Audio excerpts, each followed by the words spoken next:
Bonjour. Vous avez certainement dû regarder ma dernière vidéo dans laquelle je soulevais la question Cinquième République, République de la perversion. Eh bien voilà, je vais en remettre une couche. Oui, voilà, vous voyez, je suis plutôt souriant, je ne vais pas prendre une mine attristée en me disant, ou en voulant montrer que c'est grave et que l'heure est grave. Oui, l'heure est grave, certes, mais je trouve que on a aussi envie d'en rire parce que franchement, nous marchons sur la tête. On a envie d'en rire parce que là, on dépasse tout l'entendement. On a eu une révolution en 1789. On a guillotiné des milliers de personnes pour se débarrasser d'une aristocratie qui envahissait tout, qui spoliait la voix du peuple. Mais aujourd'hui, nous sommes dans la même configuration. Les politiques, cette caste des politiques, c'est une nouvelle aristocratie, sans noblesse, j'ajoute, qui spolie la parole du peuple et qui va aller de plus en plus, on le voit bien, spolier cette parole. Spolier la parole, c'est grave. C'est arrivé en 1936 en Allemagne, où Hitler, dans son besoin de montrer qu'il existait, dans son besoin de nourrir sa perversion narcissique, comme le font ces gens du gouvernement, il fallait qu'il monopolise la parole, lui et ses apôtres. Et il monopolisait la parole, mais à tous les niveaux, sur tous les plans, même sur le plan artistique, à tel point que des gens comme Klee Kandinsky, qui dirigeait des écoles de peinture à Munich, ne pouvaient plus s'exprimer dans le figuratif. Il fallait créer un autre mode de peinture où on pouvait parler, s'exprimer, sans prendre le risque d'être censuré. L'art abstrait. Ils ont quand même été censurés, c'est-à-dire on les a éliminés. On a dit partez, cassez-vous de l'Allemagne, on ne veut plus vous voir. Eh bien aujourd'hui c'est pareil. Il n'y a plus que ceux qui sont au pouvoir qui parlent. Et ils parlent, ils parlent, ils parlent, ils parlent pour montrer qu'ils existent, qu'ils sont là, ils se rassurent. Comme ça, ils évitent l'angoisse. L'angoisse, c'est ce qu'on dit l'angoissé chez le psychanalyste. Mais eux, ils ne vont pas chez le psychanalyste. Les psychanalystes, ce sont nous, citoyens, citoyennes, qui sommes là en train de les écouter, se désangoisser, se désangoisser, se désangoisser, mais finissent par nous angoisser nous-mêmes. Parce que c'est marrant, sans l'être. Jean-François Copé est passé sur le divan. Il a montré qu'après sa descente aux enfers, comme il est devenu beau, comme tu es devenu beau, Jean-François Copé, mais c'est magnifique comme tu es rédempté, une âme neuve, le Christ, le retour. Mais non, tu n'as rien solutionné. Quand tu dis que tu as compris, qu'est-ce que tu as compris? Tu n'as rien compris. Une vidéo pendant 1 heure et demie où tu ne parles que de toi, comme tu es beau, regarde quand tu fais de la musique discrètement, là, avec tes amis, ton ami, il est là, il te regarde comme un dieu, celui-là peut-être il espère un poste de Premier ministre plus tard, qui sait. Mais en tout cas, non, t'es beau au piano peut-être, t'es bon au piano peut-être, pas en politique, la preuve. Mais viens pas nous emmerder en politique, ou ne viens pas monopoliser la parole en politique. Fais du piano. Pourquoi tu fais pas du piano? Reste au piano, tu es bon au piano. Pourquoi faire de la politique? C'est pas toi ça la politique. Toi, c'est le piano, c'est l'art. Mais je le dis franchement, comme je le pense. Moi, psychanalyste, je te le dis, oui, fais du piano. La politique, c'est l'autre dont parle Lacan. C'est cet autre-là qui te pousse à faire de la politique, qui te pousse à exacerber ton ego, à radicaliser ton ego. Parce que toi et tes copains, vous radicalisez vos égos. C'est-à-dire, vous faites chier tout le monde à vouloir être vu, et moi, et moi, et moi, et moi, et moi, à prendre l'écran complet. Mais non, non, non. Nous, en abstrait, là, on s'en sort plus. On ne s'en sort plus. Vous radicalisez les Français. Vous nous radicalisez. C'est vous qui poussez à voter extrême. Et vous vous demandez pourquoi. Mais vous êtes marrants, les mecs. Non, mais franchement, pourquoi? Mais vous avez perdu le cerveau, vous l'avez égaré quelque part. Mais c'est vous qui êtes responsable de tout ça, de la radicalisation, de ces jeunes même qui s'engagent, ils vont faire péter des bombes. Vous faites chier tout le monde. Et regardez, vous êtes responsable de ce chaos. 1789, Révolution française. Se débarrasser de tout ce qui a abusé, de tous ceux qui a abusé du peuple, des travailleurs, travailleuses. On les guillotine. Et là, cette République se construit. Mais regardez, pendant 2 ans, l'an 2, 91, c'est terrible l'année 91. Les revanchards sont au pouvoir. Les méchants, les vilains, tous ceux qui, eux, n'avaient pas eu la parole, tout d'un coup, ont la parole. Seulement, là, eux aussi, ce sont des pervers, des gens qui sont construits à l'envers du père.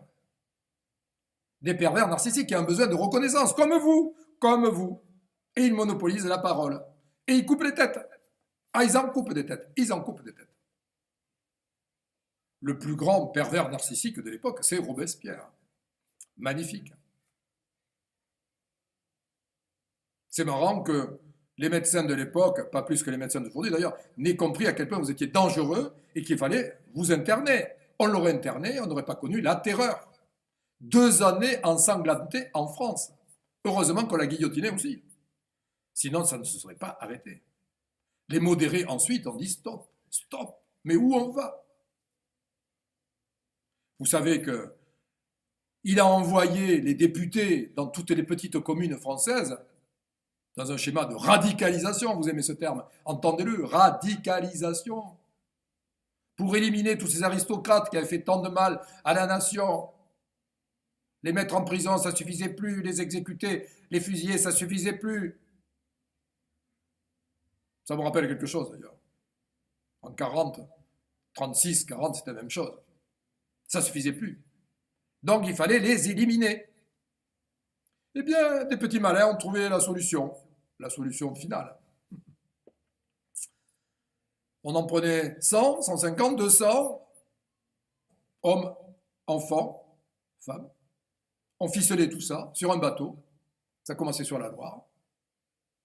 Et on coulait le bateau. Pouf! 200 d'un coup.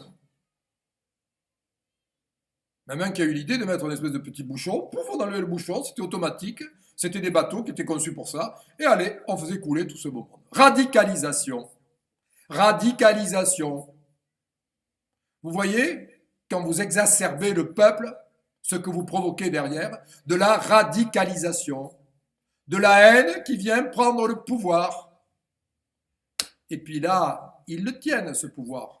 Ça peut durer 2 ans, 5 ans. Hitler, ça a duré plus de 15 ans. Ah, et comment il est arrivé au pouvoir? J'ai regardé l'autre jour à la télé. Mais comment les foules ont pu suivre cet homme, ce fou?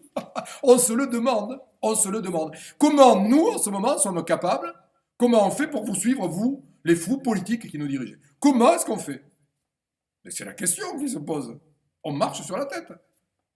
Nous sommes donc habitués, depuis le Moyen-Âge, en passant par 40, la Révolution française, 1940, aujourd'hui, à marcher sur la tête. C'est-à-dire, on suit aveuglement tous ceux qui bêlent en haut et qui nous disent « Regardez comme je suis beau, regardez comme je suis en manque de reconnaissance, comme personnellement je vis une faillite affective, parce que par rapport à mes parents qui sont occupés que d'eux, moi, ils ne m'ont pas vu, etc. etc. » Eh bien oui, même schéma.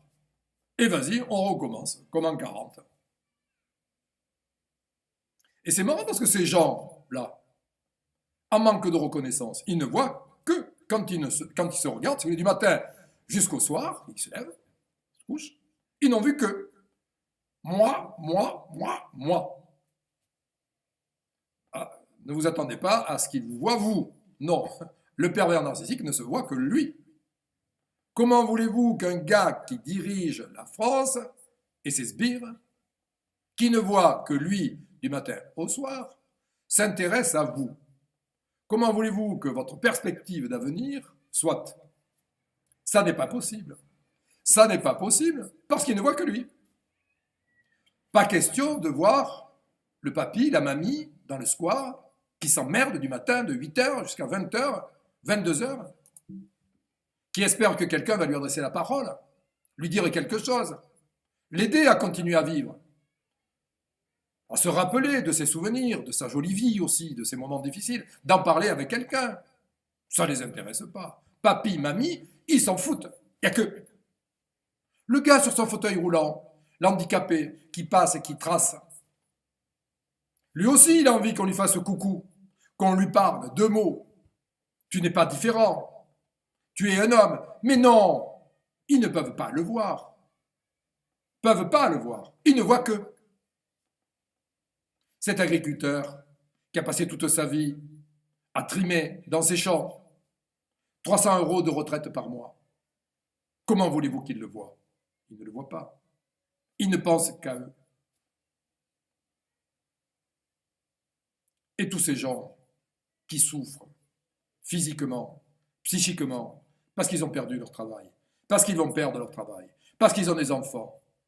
Tracassez-vous, ça va s'arranger, le président arrive, je suis là. Et si ce n'est pas le président, c'est le Premier ministre. Regardez comme je suis beau, regardez mes discours, écoutez mes discours. Ils se foutent de notre gueule. Et je me marre, parce que là, franchement, on n'a plus que ça à faire. Rire. Mais rire jaune. Parce que nous sommes sur un bateau, le bateau France. Et le bateau est en train de couler. Vous voyez, je l'appellerai plutôt le bateau Titanic 2. Et quand il y a une brèche, une voie d'eau, la crise, tout le monde s'y met pour colmater la brèche. Tout le monde s'y met pour éviter la catastrophe finale. Mais là, non. Là, non. Il n'y a que nous autres, le peuple, qui sommes en fond de cale, avec de l'eau jusque-là, de l'eau jusque-là, de l'eau jusque-là, à essayer de colmater les brèches. Parce que les gouvernants, eux, non. Ils sont sur le pont, en haut, musique à donf, les nanas bikini, le sirop, le godet, le petit whisky, l'apéro, les petits fours, la piscine.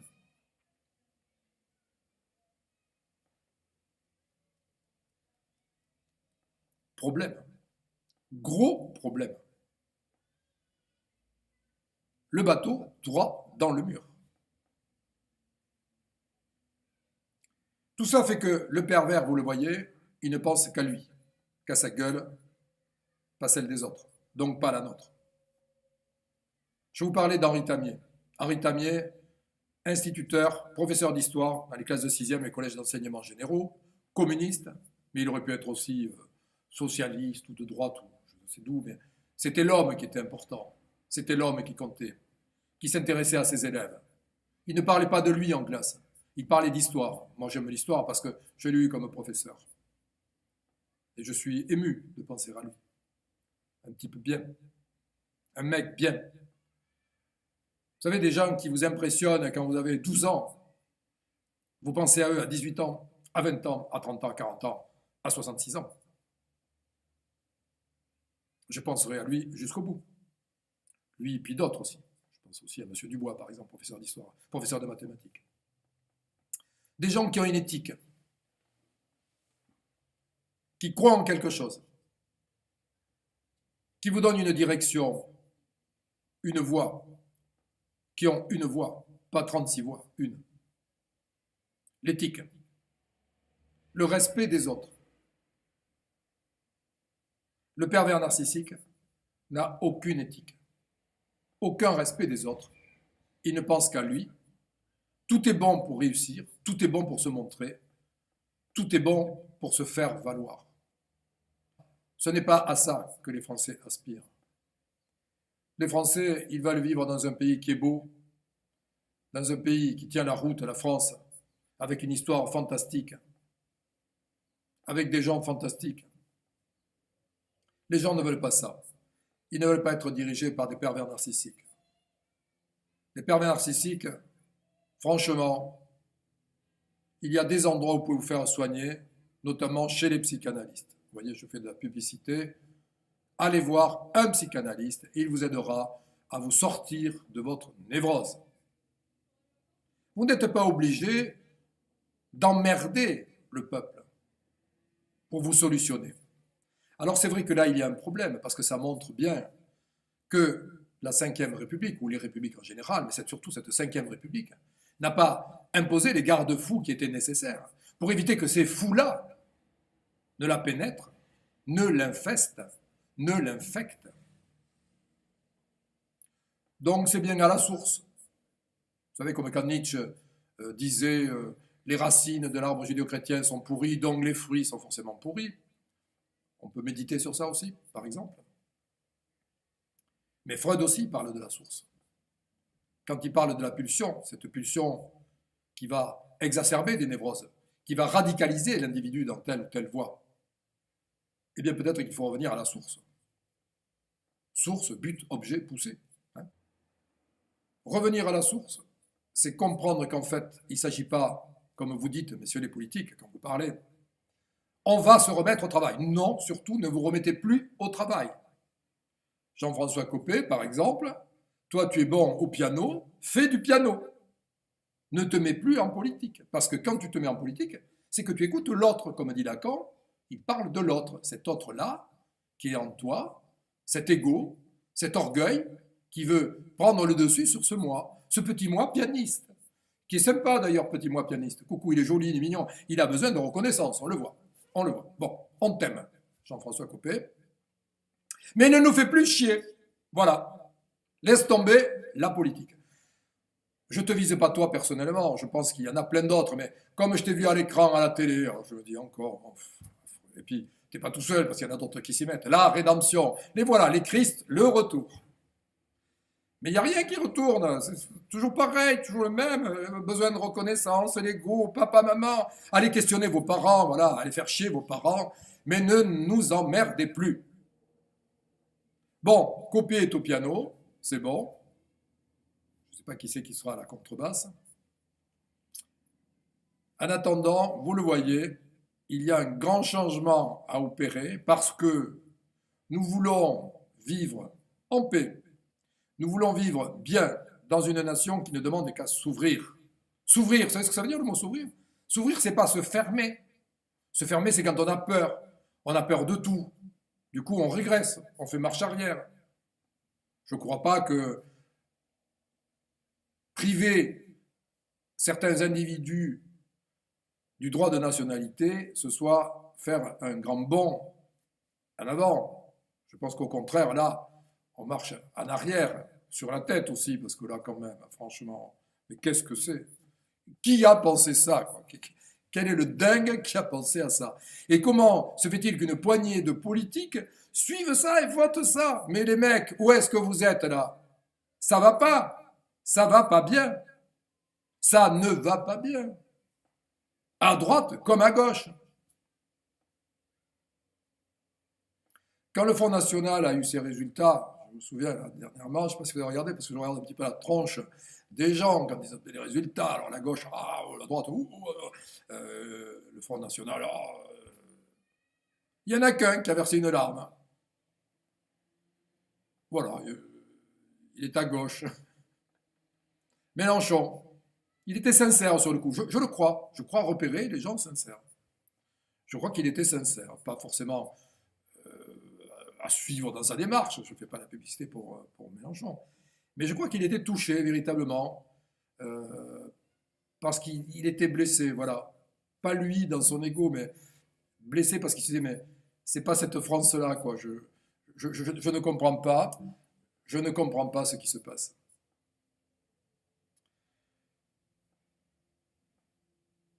Donc je voulais vous dire ça, parce que se taire, c'est comme ce directeur d'hôpital qui, à un moment donné, a dit, écoutez, moi je dénonce, il faisait un rapport, il écrivait un rapport à la direction régionale de la Cour des comptes, et il disait, je dénonce toutes les exactions des politiques locaux qui volent, qui pillent, qui trichent, qui spolient donc l'hôpital par différentes actions. Il a dit, si je ne dénonce pas, je suis complice. À ma manière, si je ne dénonce pas, je suis complice. Et je vous le dis, Nous devons tous dénoncer. Je ne vous dis pas d'aller voter à droite, à gauche, etc. Ce n'est pas le problème. Mais nous devons dénoncer ce qui se passe en ce moment. Et vite, parce que sinon, nous sommes complices. Nous sommes complices d'un grand phénomène de radicalisation qui nous amènera, je vous assure, comme c'est déjà arrivé après 1789, à une période de terreur, comme c'est arrivé en 1936 en Allemagne, comme c'est arrivé dans d'autres pays, on est en train de rejouer le même scénario. Ça n'est pas inéluctable. Il suffit simplement de prendre conscience du mécanisme et du phénomène, que la perversion est en œuvre, elle est au pouvoir. C'est donc un problème purement, si je puis dire, de santé publique qu'il faut résoudre. Bon, je ne sais pas si je vous ai amusé ou pas. Vous voyez, on est entre la mine déconfite ou l'idée de mourir de rire, parce que quelque part, franchement, quand même, tout ça, c'est dingue. Voilà. Je vous dis à très bientôt. Au revoir.